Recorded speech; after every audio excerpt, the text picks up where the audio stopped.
Vayamos por favor al primer libro de los Reyes. Sí, primer libro de los Reyes, capítulo número 22. Primer libro de Reyes, capítulo número 22. Lo tenemos en el Antiguo Testamento, primer libro de Reyes, capítulo número 22. Vamos a dar lectura del versículo número 18. Primer libro de los Reyes, capítulo 22, versículo número 18. Amén. Y leemos la palabra del Señor. Lo hacemos en el nombre del Padre, del Hijo, sí, y del Espíritu Santo. Sí, Primera de Reyes, capítulo 22, verso número 18. Y el rey de Israel dijo a Josafat: ¿no te lo había dicho yo? Ninguna cosa buena profetizará él acerca de mí, sino solamente el mal. Amén. Podremos leerlo nuevamente. Y el rey de Israel dijo a Josafat: ¿no te lo había yo dicho? Ninguna cosa buena profetizará él acerca de mí, sino solamente el mal. Hasta ahí la lectura. Inclinemos nuestro rostro, hagamos una breve oración. Padre Celestial, te damos gracias en esta hora por permitirnos, como siempre, mi Dios, el privilegio de estar aquí. Señor, sabemos que posiblemente por el trajinar del día, el trabajo o las actividades, Señor, hayamos venido cansados, hayamos venido de pronto sí, con algo de desgaste propiamente, pero hoy aquí, Señor, estamos para renovar nuestras fuerzas. Toma, oh Dios, pues nuestra mente y nuestro corazón. Permítenos, oh Dios, conforme a ese amor que tú nos tienes y nos brindas día a día, el poder, Señor amado, Padre, estar aquí con todo nuestro corazón, con todas nuestras fuerzas, con toda, Señor amado, nuestra energía. Permítenos, oh Dios, pues, Padre, en esta preciosa noche poder manifestar todo nuestro ser, Señor amado, para estar atentos a tu palabra. Señor mi Dios, que sea pues en esta preciosa noche tu gracia y tu misericordia también derramándose, Señor amado, sobre también nuestros niños. Que ellos puedan también de la misma forma, Señor amado, Padre, estar, Padre, dispuestos para recibir el mensaje de tu palabra. Mi Dios, te doy gracias pues nuevamente en el dulce nombre de Cristo Jesús. Amén y amén. Bien, vamos por favor a la Escritura, primer libro de los Reyes, capítulo número 22, verso número 18. Este texto es un texto obviamente de introducción, en el cual, sí, por los antecedentes propiamente ya de las enseñanzas anteriores, dos reyes se habían unido para ir a pelear contra los sirios, los cuales se habían internado en el reino del norte para arrebatar, sí, una ciudad o un lugar llamado Ramot. Usted recordará que el rey de Israel, el rey sí, del norte, sí, era este hombre llamado Acab, mientras que en el reino del sur estaba sí, Josafat sí, gobernando. Josafat, como ya lo vimos la semana pasada, era un hombre sumamente próspero, tanto así que la Biblia lo compara como un hombre fiel a Dios, que era temeroso y de hecho seguía las pisadas del rey David. Esto le hizo sí, un hombre prestigioso y muy rico, por cierto, sí, sabiendo de que de Josafat Dios había dado una prosperidad sumamente, diríamos, grande en medio de su pueblo. Ahora bien, Josafat por alguna extraña razón hace una alianza ¿con quién? Con Acab, dando sí, en matrimonio así, a sus hijos, sí, obviamente cada quien por su lado, y hacen un pacto básicamente de afinidad para mantener hasta cierto aspecto la unidad en todo el reinado. Cuando vemos el capítulo número 22, sí, Acab se dispone para ir a la guerra y Josafat le pide garantías para poder sí, ir con él también a combatir a su enemigo. Y la única garantía que pide Josafat es que Dios sea dando el aval, que Dios sea dando la respuesta de aceptación para ir a esa guerra. Cuando esto acontece, Acab no, diríamos que no duda en llamar a sus profetas personales, que ya los habíamos reconocido en capítulos anteriores, que eran profetas, por cierto, falsos, levantados a dedo, y obviamente todos ellos hasta cierto punto comprados para poder simplemente dar a conocer lo que le agradara al oído, sí, del rey Acab. Este hombre hace obviamente una especie como de mitin de profetas, y todos y cada uno de ellos habla por doquier de la victoria que Acab va a obtener. Pero Josafat, siendo un hombre mucho más prudente que Acab, si pide así que se busque a un profeta, no tanto de los que él tiene a la mano, sino un profeta de pronto que sea un poco más genuino o ortodoxo, es decir, pegado a lo antiguo, para que sea él quien corrobore lo que estos 400 profetas vienen proclamando. Es ahí donde, cuando ya uno va a la escritura, si me acompaña por favor, sale el nombre de un profeta llamado Micaías. Este hombre, como ya se ha dado significados y todos estos antecedentes, es llamado, sí, por medio de un siervo de Acab, pero este siervo le antecede a Micaías diciéndole: mira, sí, Acab te ha mandado a llamar, y los profetas de él nos han dicho de que vamos a obtener la victoria contra los sirios para recuperar Ramoth de Galaad. Y el profeta no duda en decirle a este siervo: bueno, todo lo que Dios pusiera en mi boca, eso yo lo haré saber al rey. Y cuando se lo lleva al profeta delante de estos dos reyes, en un salón, me imagino, sublime, y con todos los cortesanos de por medio, ministros, generales de guerra y el pueblo y los profetas ahí, si se lo manda a llamar a Micaías y le pregunta a Micaías, si le pregunta el rey a Micaías diciendo: dinos si vamos o no a la guerra. Y Micaías le responde, digo yo, de manera sarcástica, diciéndole: sube, porque vas a obtener la victoria.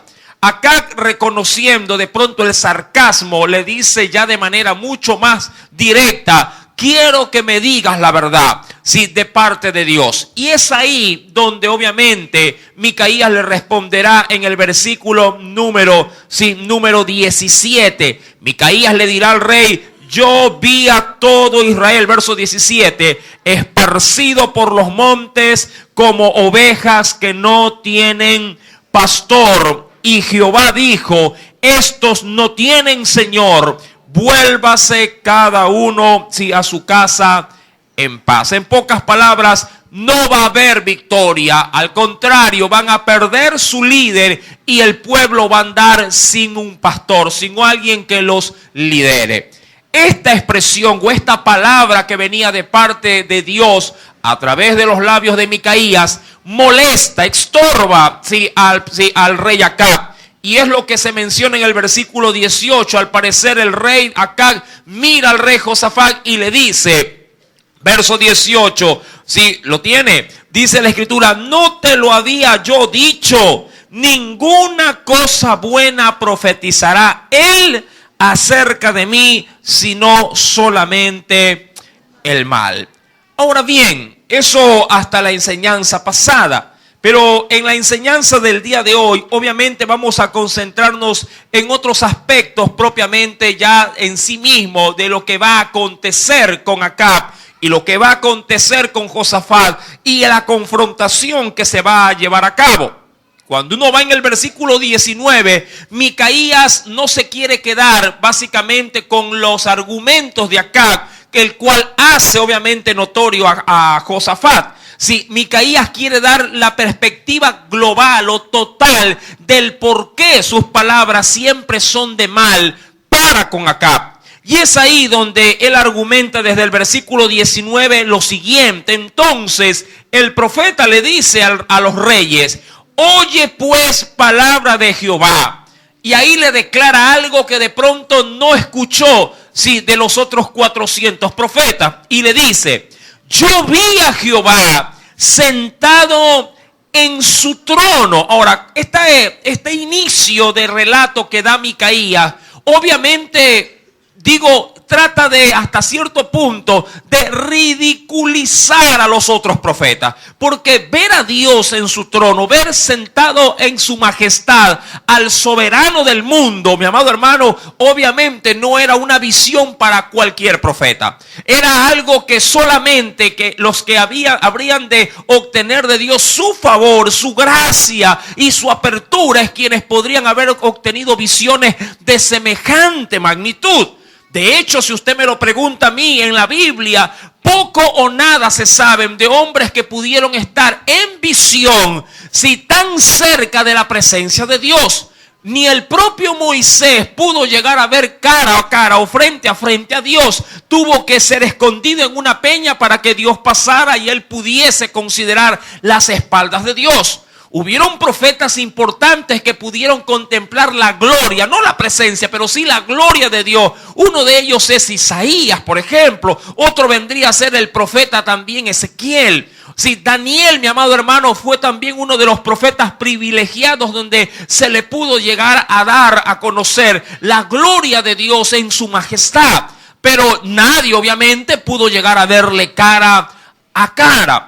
Ahora, Micaías, obviamente, al mencionar de que ha sido él a quien se le ha dado la dicha de ver a Dios sentado en su trono, yo me imagino que hubo en ese momento una descomposición, así, de esos otros 400 y de los cuales uno en particular se sentía sumamente ofendido. Usted debe de recordar antes de avanzar de que un profeta de los 400 había hecho él de sí unos cuernos, ¿verdad? Y a manera de un toreo, arremetía contra una capa diciendo: así acorneará el rey acá en este caso al ejército de los sirios.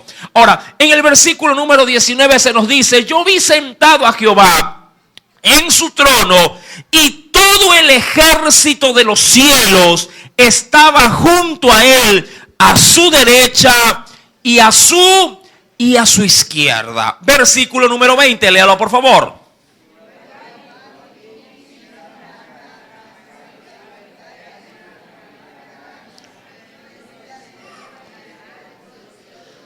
Ahora, en este pasaje bíblico vemos un término nuevo, es decir, la palabra o el verbo inducir. Ahora, antes de seguir obviamente en la enseñanza, vamos a dar el significado. Siempre es importante reconsiderar palabras que no están al azar en la Biblia. Siempre tendrán en la Escritura una razón de ser.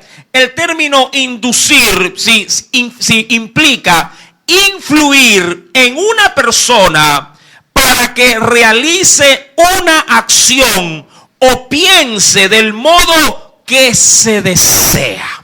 Amén. Repito, el término inducir significa influir en una persona para que realice una acción o piense del modo que se desea. Es decir, él puede estar de pronto preestablecido en querer hacer algo, pero llega usted y con mucha maña y con mucho tino, diríamos que le presenta algo diferente a donde él quería ir, y luego él cambiará de decisión influenciado por su comentario. Mi amado hermano, eso implicaría el término inducir. Yo estoy prefijado en algo, pero alguien me puede hacer cambiar de parecer o de opinión. A veces eso suele pasar mucho con los muchachos. Quieren estudiar una cosa, oyen al compañero de pronto de otra carrera que él va a seguir y se lo convence, y de pronto llega a la casa y le dice: mamá, ya no quiero ser ingeniero, ahora quiero ser payaso. ¿Y por qué? No, es que todos mis amigos van a ser payasos también. Y claro, eso obviamente a usted le podría causar un colapso nervioso. Ahora, cuando vamos a la Escritura, dice en el versículo número, volvamos por favor, versículo número 20, Dios reunido con todos, diríamos con todas sus generales, con todos sus ángeles, arcángeles, serafines, con todo, dice la Biblia, el ejército de los cielos. Dice la Escritura en el versículo número 20, Jehová dijo: ¿quién inducirá a Acab para que suba y caiga? ¿En dónde? en Ramot, sí, hablando del campo, sí, o diríamos de la ciudad que él quería, sí, recuperar, que los sirios se la habían arrebatado. Ahora, esto obviamente viene, mi amado hermano, tras una secuela de acontecimientos. Esta situación no nace de la noche a la mañana. Usted ya debe de considerar de que si la vida de Acab ha sido una vida de desastre, de desobediencia tras desobediencia, de rebelión tras rebelión. Y esto ha llegado ante la presencia de Dios a su colmo. Ha dicho, basta, yo para con Acab, yo ya no tengo, sí, más tiempo que regalarle. Le he dado todo el tiempo del caso para que él se pueda arrepentir. Y ahora Dios determina que para Acab es el tiempo de hacerle llegar su sentencia. Usted recordará, mi amado hermano, que anterior a este suceso, Acab había cometido un crimen, sí, terrible, delante de un hombre llamado... ¿De quién? De un hombre llamado Nabot. ¿Se acuerda usted de este hombre? Sí, al cual Acab premeditadamente quería arrebatarle, ¿qué cosa a él? Una viña. Claro, él se amarga, se enoja y su mujer hace el trabajo sucio por él.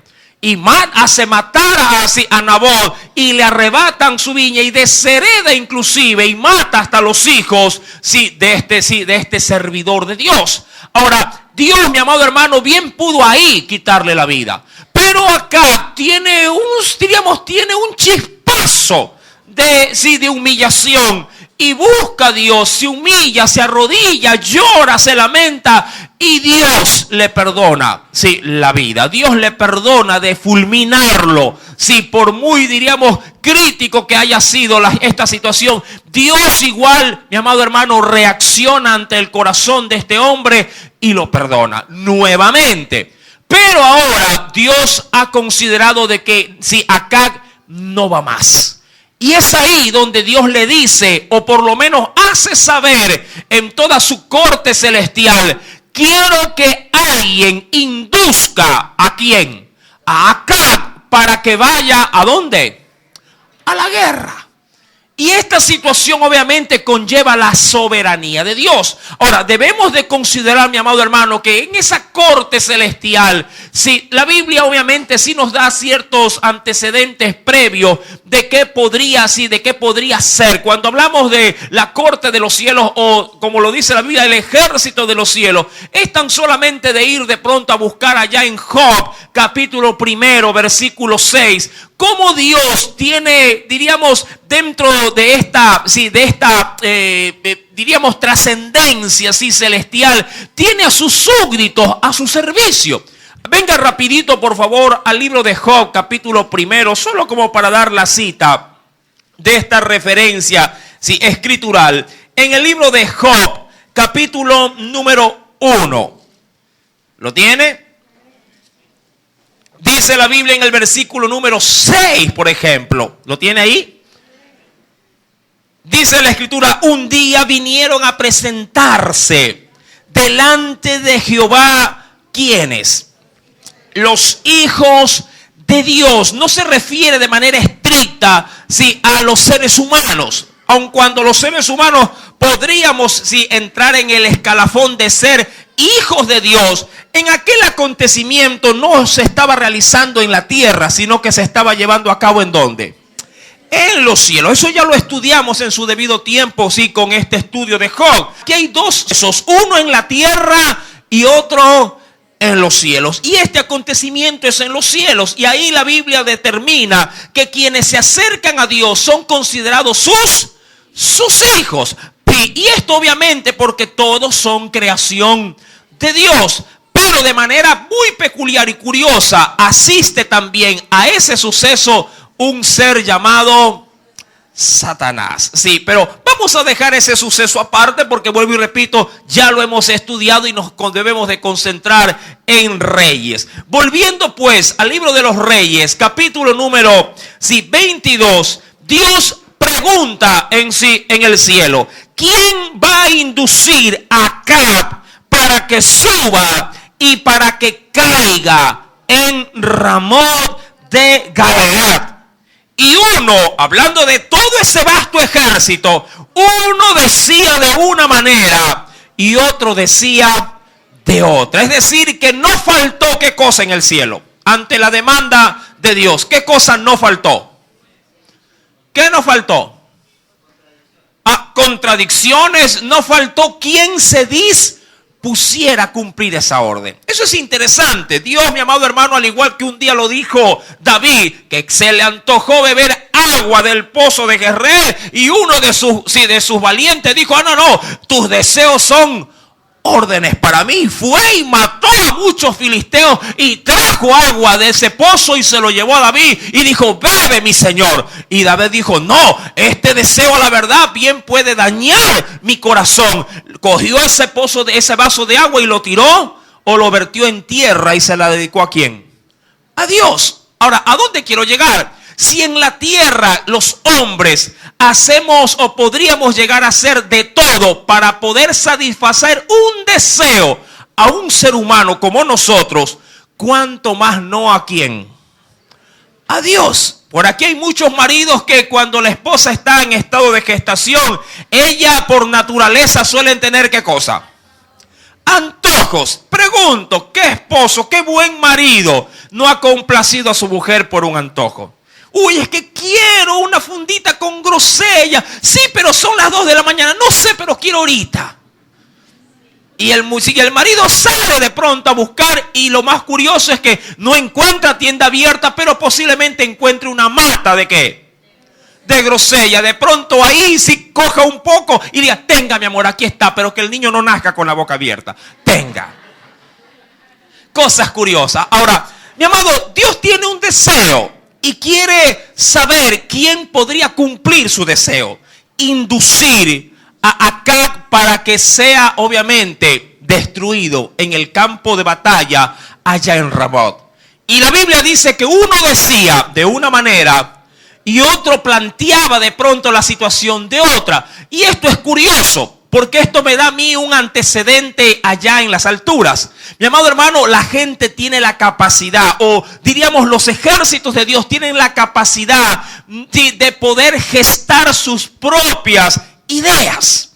No son robots limitados a solamente seguir de manera cuadrada órdenes. Cada quien puede llegar a determinar para sí su propio concepto y plantear su propio razonamiento, y de alguna manera, si en Dios ver si hay o no acceso para ese razonamiento. Mi amado hermano, de esta manera se establece obviamente estos principios. Y uno de ellos, dice la Biblia, porque unos decían de una forma para inducir ¿a quién? A Acab, y otros decían de otra forma para inducir Acab, pero parece ser que a Dios estas propuestas no les convencían del todo. Como cuando alguien de pronto planifica algún tipo de salida y dice: bueno, ¿a dónde nos vamos? Y por ahí nos falta en medio del grupo: mira, vámonos a la playa, dirán algunos. Y otros dirán: ay, solamente a la playa, pero busca otra opción. Entonces vámonos, qué sé yo, vámonos a la sierra. Bueno, pero y después planifica otro. Pero no tenemos dinero. Y de pronto la situación que se plantea a la larga se queda en el aire. A no ser que haya alguien que proponga algo que ajuste al bolsillo de todos y todos queden complacidos al decir: sí, está bien, vámonos donde dice fulano. Ahí creo que sí podemos ir todos. ¿Verdad que siempre se presentan escenarios de esa manera? Ahora, bíblicamente, mi amado hermano, alguien de esos ejércitos se levanta y le dice, versículo número 21: y salió un espíritu. Recordando que este escenario se lo desarrolla ¿en dónde? En los cielos, al igual como se leía en Job. Y salió un espíritu y se puso delante de Jehová. ¿Lo tiene? ¿Va conmigo? Sí, y dijo: yo le induciré. Y Jehová le dijo: ¿de qué manera? Porque me imagino que ya antes de él otros le habían dicho: yo también le voy a inducir. Pero las propuestas como tal no lo dejaron a Dios complacido. Entonces le dice: ¿y de qué manera? Verso número 22. Y él le dijo: yo saldré y seré espíritu de mentira. Ojo, espíritu de mentira en boca de todos sus profetas. ¿Cuántos profetas había tenido acá a disposición? 400 profetas. Seré espíritu de mentira, si en medio de todos sus profetas. Y él le dijo, ya dándole la respuesta a Dios, le dice el Señor, le inducirás, es decir, ¿vas a qué cosa? ¿Cuál era el concepto que le había dado por el término de inducir? ¿Cuál es el concepto? Podría leerlo para los que lo apuntaron. ¿A influir en quién? ¿En una persona para qué? Correcto. Vas a influirlo, y no solo eso, vas a tener éxito en la influencia. Les vas a hacer cambiar de qué? De parecer o de opinión. Versículo número 22 nos dice, le inducirás y aún lo conseguirás. Ve pues y hazlo así. Ahora, aquí hay que detenerse, porque aquí hay un sinnúmero de situaciones que obviamente debemos de considerar. Mi querido hermano, ¿qué es lo que está pasando en este pasaje bíblico? Quiero que vea el texto de una manera un poco más objetiva, un poco más de pronto analítica. Mire el texto y saque conclusiones. Me voy a meter en camisa de 11 varas, pero es necesario entender qué es lo que está sucediendo o qué es lo que Dios está de alguna forma autorizando que se realice. Podría emitir sus criterios. Tiene la libertad, estamos estudiando la Biblia. ¿Lo tiene? ¿Alguien podría razonar algo? Sí, en el cielo hay libertad para opinar. Dios preguntó a sus ángeles, ¿quién podría inducir a Acab? Yo le pregunto, ¿quién podría darme una idea de lo que está pasando? ¿Ah? Sí, correcto. Dios está mandando ¿a qué? A que se engañe ¿a quién? A Acab. Eso como el primer pantallazo que uno podría ver. Cualquiera podría decir, Dios está autorizando que se mienta. ¿Verdad? Por eso es que quiero sacarle a usted las palabras, para que usted, ya cuando le vea un mito en la cabeza, digo, a ver, ahí paro ya del asunto. Sí, Dios está permitiendo que se fragüe contra acá, ¿qué cosa? Una farsa, una mentira. Sí, le podría poner un sinnúmero de sinónimos ahí, pero la realidad es esa. Mi querido hermano, Dios está permitiendo que algo malo suceda. Ahí es donde quiero llegar. Más allá si es un inducir para algo bueno o un inducir para algo malo. Dios está disponiendo, mi amado hermano, que se fragüe un mal. ¿Contra quién?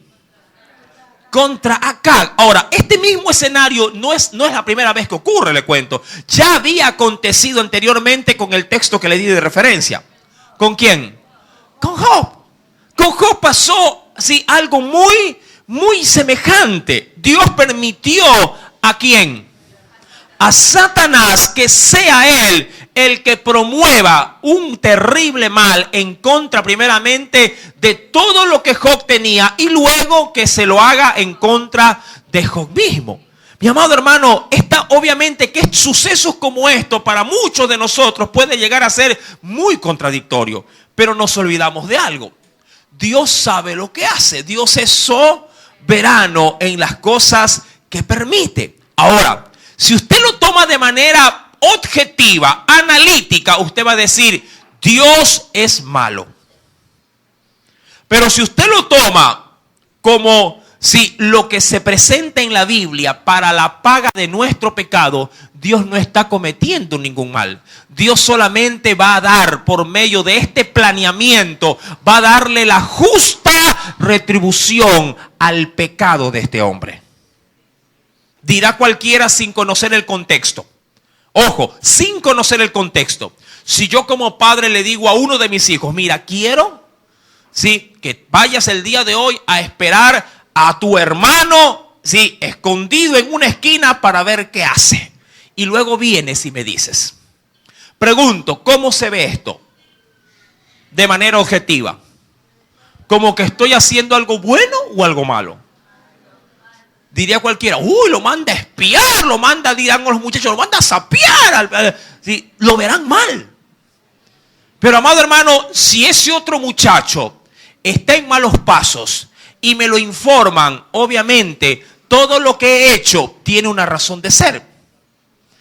Y todo lo que yo podría llegar a decidir luego de que me entere de que anda en malos pasos, aun cuando se escuche negativo, igual todo fue en beneficio o en maleficio de ese hijo que anda en desorden o de ese hijo que anda de pronto en orden.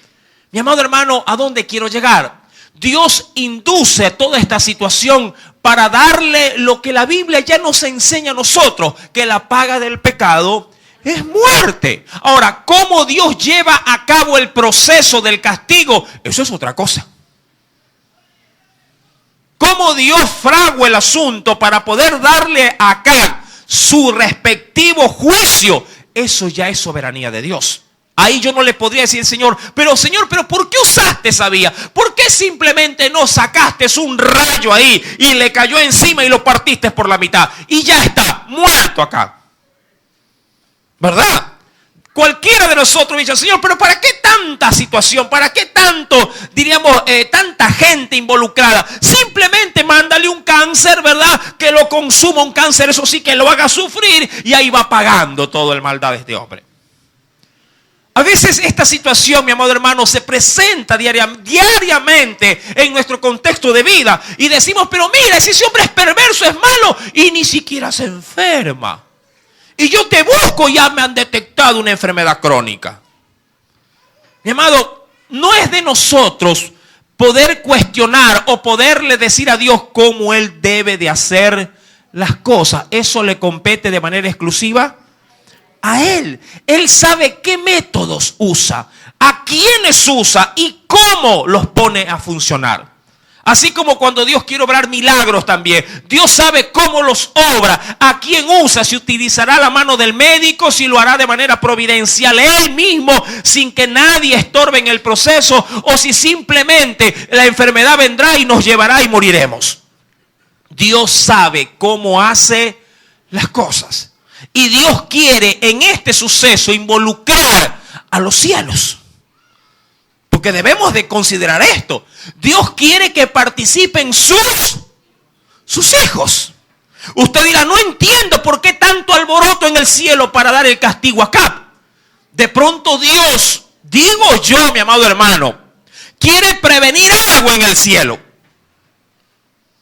Quiere tirar abajo de pronto una supuesta rebelión. Estoy argumentando yo, no le estoy diciendo que esto es real. De pronto Dios en el cielo quiere dar una lección general a todo su ejército en particular. Porque pregunto yo, ¿de cuándo acá Dios tiene que a todo su ejército involucrarlo para tomar Él una decisión que solamente le compete a Él? Pregunto yo.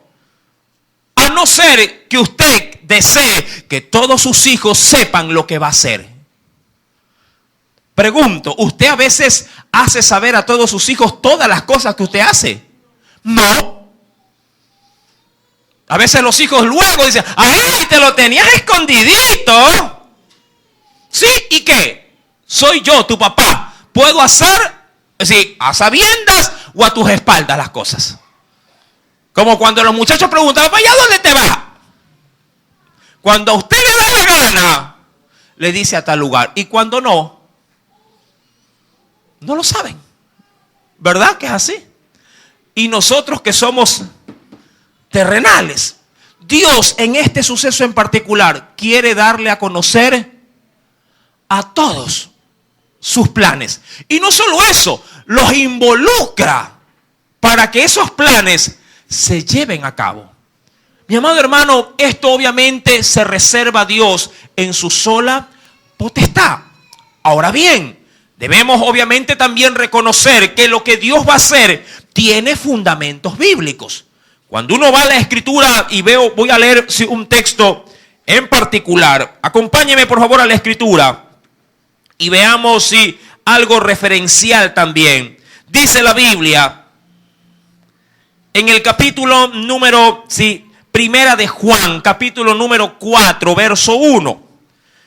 Lo que Dios ha aprobado es algo que parece contradictorio, pero Dios va a buscar un fin con ello.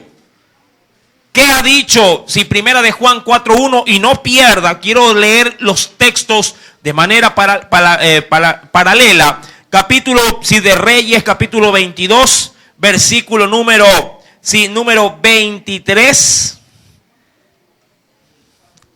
¿Ya encontró primera de Juan 4:1? Dice el Señor: amados. Y esto es curioso bíblicamente hablando, porque con este acontecimiento usted dirá, sí, es verdad, puede llegar a pasar. Amados, no creáis a todo espíritu. ¿Se lo tiene? Sino, ¿a qué nos manda Dios? A probar los espíritus si son de Dios, porque muchos falsos profetas han salido por el mundo. Este texto puede ser entendido bajo dos contextos. Ojo, este texto puede ser entendido bajo dos contextos. Puede llegar a pasar de primera mano lo que pasó o lo que está pasando aquí. En Primera de Reyes, capítulo número 22. ¿Qué está pasando en Primera de Reyes? ¿Quién salió para cumplir la orden de Dios? Un espíritu. No es Satanás. Un espíritu. Dios puede, amado hermano, utilizar a uno de sus espíritus, porque los ángeles son seres espirituales. Dios mismo es espíritu. Y Dios, mi amado hermano, está utilizando así a uno de sus ministros para que ejerza sobre el hombre una determinada situación. Eso no implica, amado hermano, ojo, no implica que todo aquello que Dios disponga, aún con alguien que Él desea enviar, no significa de que sea de Dios el asunto. Mire que voy a ser muy tinoso con este asunto. Aún Dios mismo, pudiendo enviar a un ángel suyo, puede llegar a dar un mensaje que nos induzca a hacer algo. Pero ahí Dios evaluará qué pesa más, si lo que dijo su ángel o lo que dijo su palabra. Ojo, mi querido hermano, usted debe de sopesar si el mensaje que se trae, indistintamente de quién sea la fuente. Por eso es que tengo que analizarlo bajo los dos contextos. Puede ser que un espíritu enviado de Dios traiga un mensaje contrario a su palabra. En cuyo caso, mi amado hermano, usted bajo qué influencia tomará la decisión. ¿Bajo el mensaje de ese espíritu o ese ser espiritual, o bajo el mensaje de su palabra? Penosamente, quiero ser también muy objetivo en esto, la gran mayoría del pueblo dejará a un lado la palabra. Sí, dejará a un lado. Hay gente cristiana que tiene la Biblia, como no la escudriña, o por lo menos no le da el suficiente peso. Si viene otra persona y le ora y le profetiza, amado hermano, no dudará, ojo, no dudará de ejercer todo lo que la profecía le ha dicho. No dudará en que si le dijeron, sal de aquí, ándate para allá, él coge y saldrá. Es que la profeta me lo dijo. Y si la palabra le ha dicho, espera, ten paciencia. No, es que la profeta lo dijo. Y la palabra quedará aparte, a un lado. Eso pasa en la práctica, amado hermano. Esto que le estoy diciendo pasa en la práctica. La gente sabe la palabra, pero si el profeta le anuncia algo, más peso le dan al profeta que a la Biblia. ¿Se acuerda usted en acontecimientos anteriores cómo Dios le había dicho a un profeta joven diciéndole, anda delante de quién? Un rey era. ¿Cuál era ese rey? ¿Se recuerda usted? Que estirando la mano le dijo, prendedle. ¿Quién era? ¿Ah? Y se le quedó toda entullida ahí. Sería doble bendición para mañana allá en la flor. Jeroboam. Y el profeta había recibido el mensaje de Dios. No regreses por el mismo camino. Le apareció otro profeta más viejo que él y le dijo, Dios me ha dicho que vengas a comer a mi casa. Y el profeta, desestimó la palabra dada por Dios, que para él en ese momento era la Biblia para él.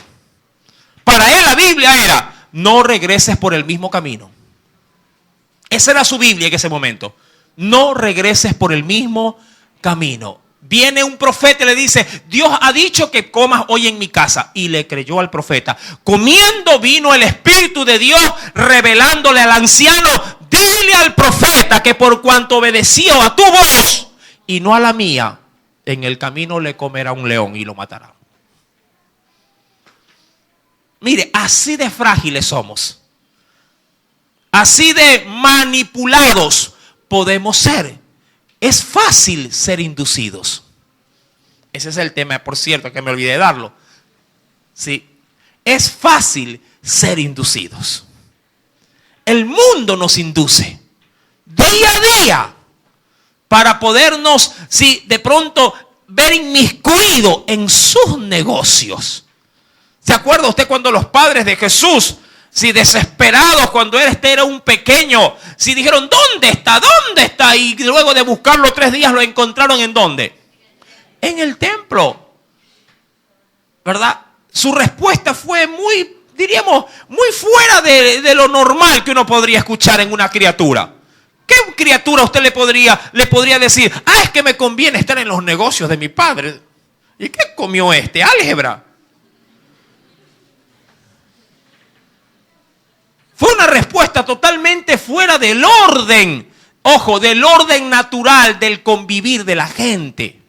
Es fácil ser inducido. Usted puede estar tranquilito en un lugar, ya diríamos, hasta saliendo al culto. Viene alguien a su casa, le golpea y lo puede inducir a ese día no hacer lo que usted ya tenía prefijado.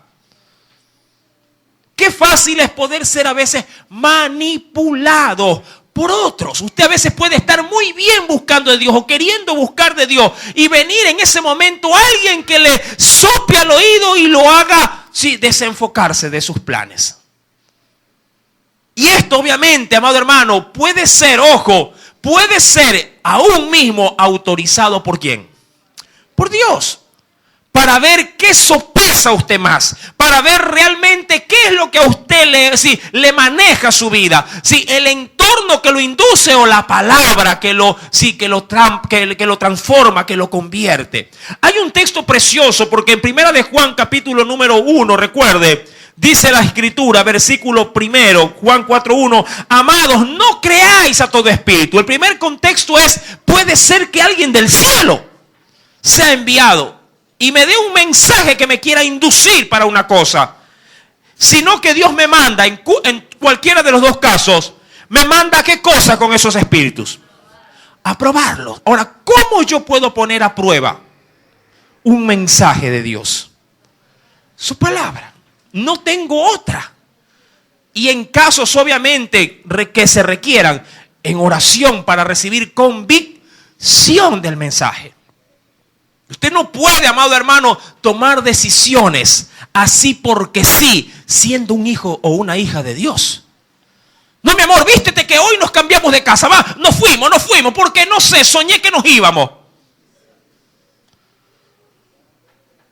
O me oraron y me dijeron que me veían en un altar. Voy a ser pastor. Y levanta iglesia. 3 meses cierra la iglesia.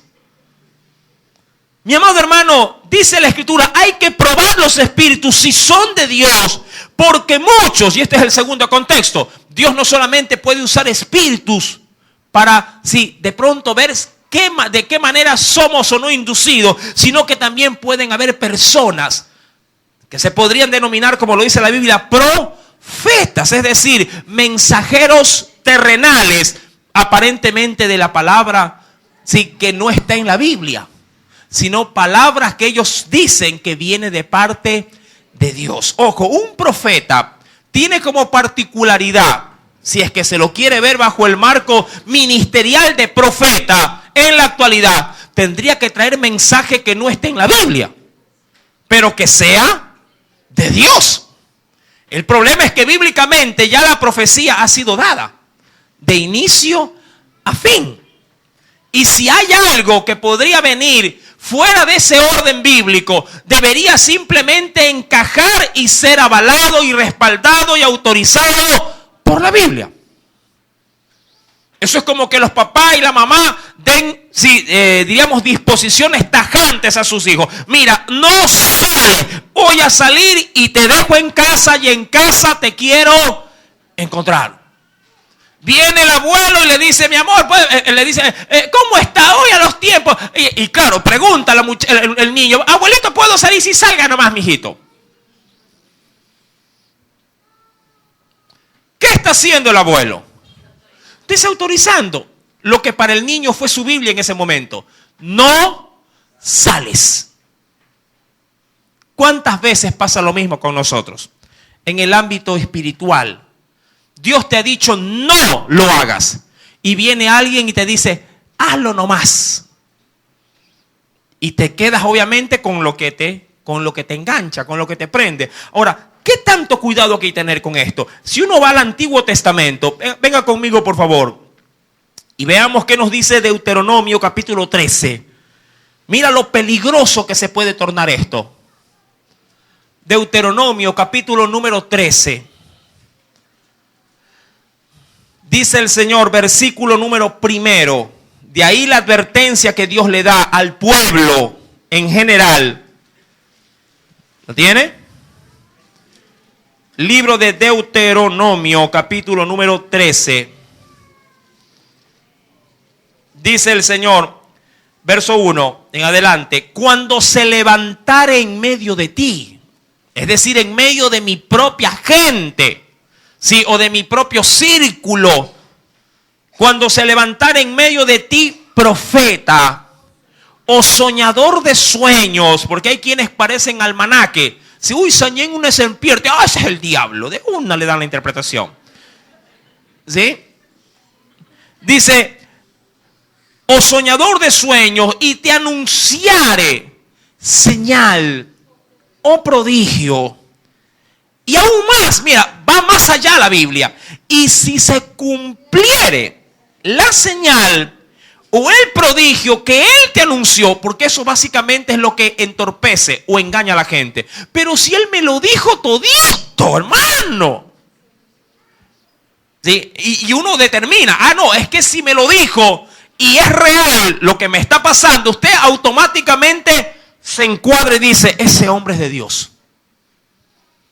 Alguien puede decirte en profecía, ojo, en profecía, está orando contigo y el Señor me está mostrando que tú estás llorando, estás sufriendo, que ese hombre que tienes te hace la vida pedazos. Y tú, ¡ay, si es verdad! Esta mujer es de Dios. ¿Sí me entiende, amado hermano? Estas cosas pasan. Y como se los mencionaba, con bastante frecuencia. Mi amado hermano, estos no son indicios para yo poder decir, esa profecía es de Dios. Dice la Escritura, versículo número 2. Y si Él, en función de eso que te ha dicho y que se ha cumplido, luego te termina diciendo ¿qué cosa? Vamos en pos de dioses ajenos. Es decir, vamos en un camino donde tu Dios no es al cual tú obviamente quieres servir, sino a lo donde yo te quiero inducir. ¿Qué ha dicho la palabra del Señor? Sí, que vayas en pos de dioses ajenos que no conociste y sirvámosle. Porque a veces, mi amado hermano, las profecías vienen solamente para aliviar, la comodidad de nuestros bolsillos.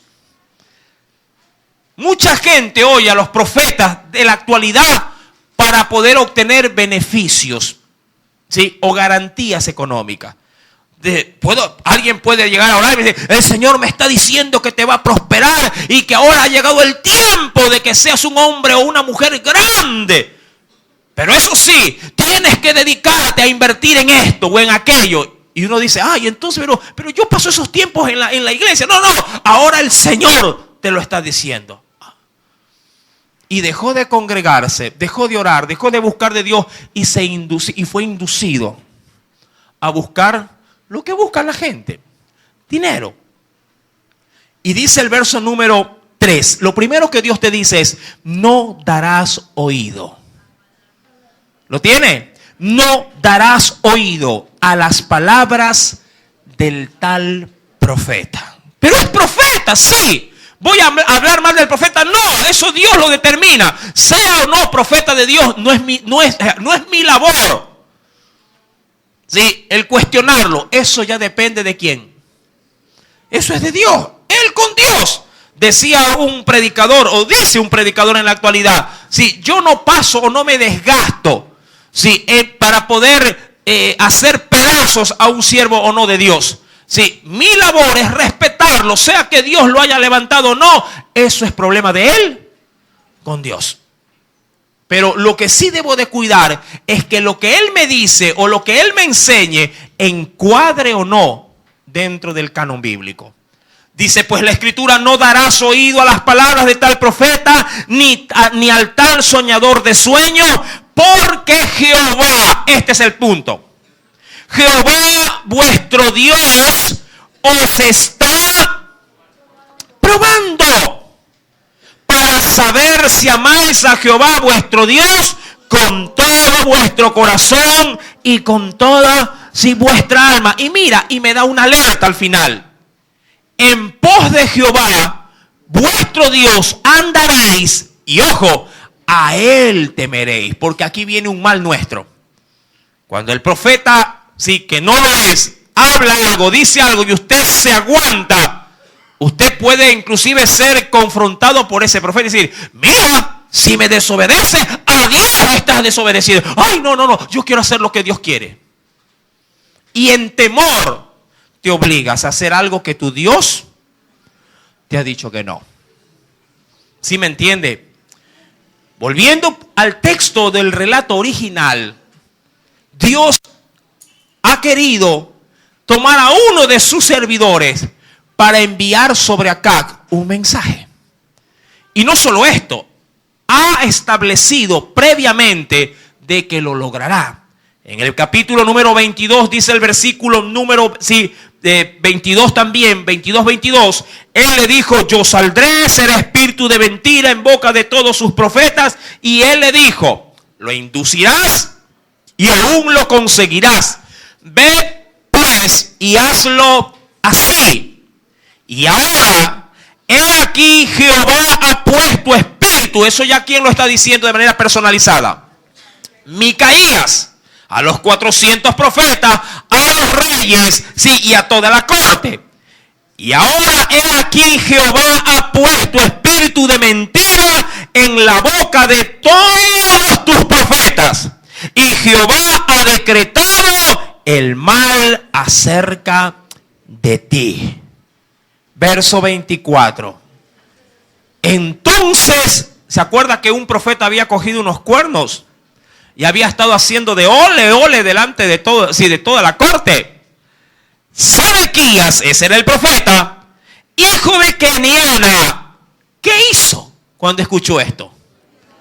Golpeó a Micaías en la mejilla, es decir, debió haberle dado una cachetada o un golpe, y le dijo: ¿por dónde se fue de mí el espíritu de Jehová para hablarte a ti? ¿Quieres saber la respuesta? ¿Por dónde? El próximo día viernes lo sabrá con la ayuda de nuestro amado Espíritu Santo. Amén. Esta historia tiene continuación. Aleluya. Que el Señor añada bendición a su palabra y haya en este día recordado, en tu vida, lo importante es que estar pendiente más que de cualquier otra cosa que de su palabra. Oremos a Dios. Padre celestial, en el nombre de Jesús. Gracias, Señor, porque es a través de la Biblia que podemos estar plenamente convencidos de tu voluntad. Señor, permítenos hoy más que nunca, en un tiempo donde el mundo entero es seducido, es fascinado por placeres, comodidades, tecnología, entre otras cosas, Padre, se arrastra hacia el camino opuesto que tú has trazado para tu iglesia. Demas, siendo un siervo de Dios, la Biblia me dice que fue arrastrado por la corriente de este mundo. Oh Dios, estamos viviendo en tiempos peligrosos. La iglesia que desconoce o simplemente hace caso omiso de tu palabra, se interna cada día más y más en esta seducción. Son inducidos sin fuerza, aún sin mayor presión, porque todo aquello que los seduce agrada a su carne. Señor amado, haznos diferenciar entre lo que conviene y no para mí. Despiértame, ¿acaso estoy dormido? Para poder reconocer, oh Dios, cuáles son los caminos por los cuales yo ando. Si estos son de muerte, oh Dios, te suplico que hagas hasta lo imposible para arrancarme de esos caminos. Porque como lo dice la Biblia, ancha y espaciosa es la puerta, y así también el camino que conduce a la muerte. Mi Dios, te agradezco por la alerta y por también las precauciones que de aquí en adelante habré de tomar para no desubicarme en el plan que tú has trazado para mí en la tierra. Gracias en el nombre de Jesús. Amén y amén. Que Dios me los bendiga y la gloria sea solamente de Cristo Jesús. Aleluya. Amén. Sí, con nosotros continúa con la dirección de este tiempo maravilloso. Sí. ¿Quién está? Nuestra hermana Rosita. Amén. Sí. ¿Quién vive, hermanos? Alábelo entonces. Aleluya.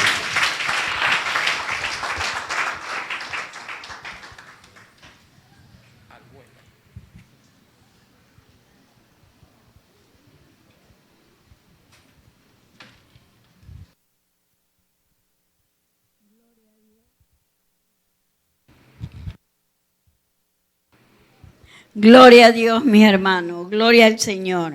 Démosle gracias a nuestro Padre Dios por la palabra de Él. Que nos ayude a que esa palabra quede atesorada en nuestros corazones para poderla poner por obra. Gloria al Señor. Oramos, hermanos, por los diezmos y las ofrendas que hemos traído en esta noche.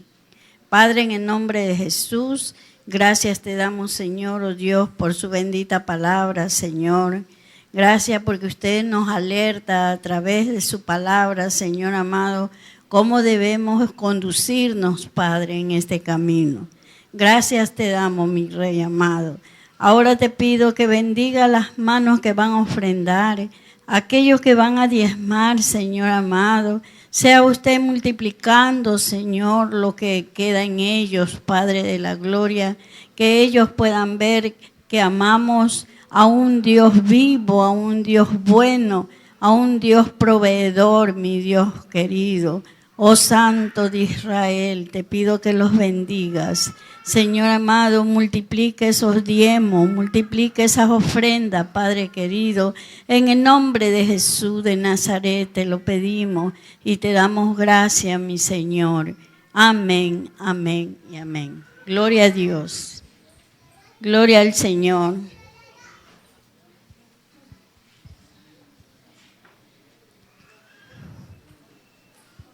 ¿Quién va a dar los anuncios? Tú mismo.